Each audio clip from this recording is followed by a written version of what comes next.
আসসালামু আলাইকুম প্রিয় গাইস, আজকে একটা গাড়ি নিয়ে আসলাম 2015 সালের গাড়ি। 28 সিরিয়াল গাড়ি বিক্রি করা হবে। কারো পছন্দ হলে অবশ্যই যোগাযোগ করবেন। এটার দাম দিচ্ছি আমরা 3.5 লাখ টাকা। আমি বিস্তারিত সব কিছু দেখা দিচ্ছি প্রিয় গাইস।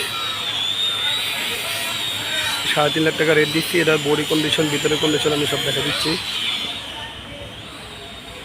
এই যে ভিতরের কন্ডিশনটা আমি সব দেখা দিলাম।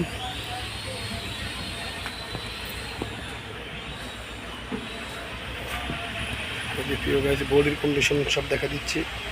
এটার বডিটা অনেক শক্ত করে বানানো হয়েছে প্রিয় গাইস। কারো যদি এরকম কন্ডিশন গায়ে লাগে অবশ্যই যোগাযোগ করবেন। গরুর টিপ মারতে পারবেন, বিভিন্ন শাকসবজির টিপ মারতে পারবেন। বডিটা অনেক শক্ত, হেভি, মজবুত করে বানানো হয়েছে।